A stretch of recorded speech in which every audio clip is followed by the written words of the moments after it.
Welcome back all the fans and followers of space fiction. I assume that on April 20th, 2023, you all watched the first launch attempt of the Starship spacecraft. So we all know that the flight ended in failure and the rocket and the spaceship eventually exploded. But let's take a closer look at the course of this flight together. Again, I have prepared a chart for you that shows the power of the acceleration on board the spaceship in G's and its height above the ground in kilometers. We can learn a lot of interesting things from this chart. SpaceX didn't start projecting the rocket's telemetry until after the 14th second, so the values before that time are only deduced. They are not accurate, but they are not important to us either. During the entire flight, there were regular telemetry outages due to which the acquired data were interrupted by unrealistic values. However, I adapted the missing data to real values by interpolation. So how did this flight go? Since the launch area in Boca Chica did not have a deflector, the concrete surface of the launch area was massively damaged right at the start. Several unidentifiable pieces of launchpad equipment were even thrown up to the air to the height of the rocket itself, which is approximately 100 meters. It is very likely that this strong blast wave caused the three Raptor rocket engines to be damaged immediately after launch. Although there were only a few of the total number of 33, nevertheless they were missing in the rocket's performance. As expected, the rocket's acceleration at the beginning was not high. The rocket was full of fuel, and getting such a weight into motion requires a lot of work. The next milestone was to be the max Q, or point of maximum dynamic pressure. It was expected in the 55th second. However, max Q was not reported until 30 seconds later, still at a relatively low speed and altitude. Starship was not even close to supersonic speed at that time. However, the rocket continued to fly, and after passing the max Q, it was supposed to start accelerating.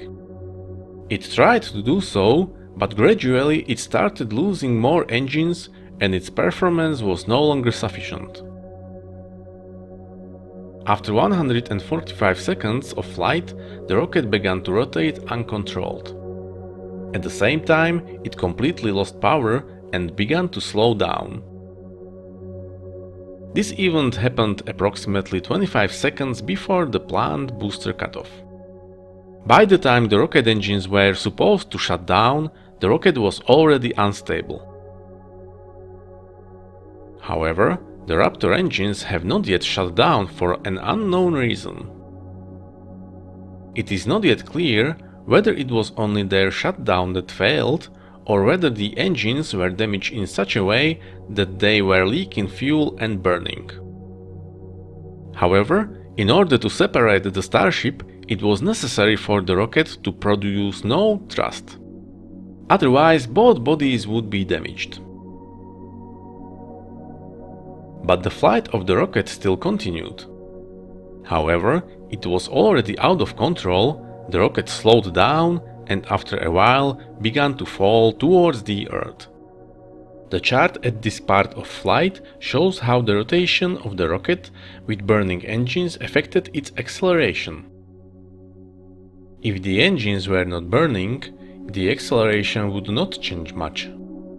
However, the Earth's atmosphere began to act on the rocket again. Only after almost exactly 4 minutes of flight did the automatic system activate the destruction of the rocket.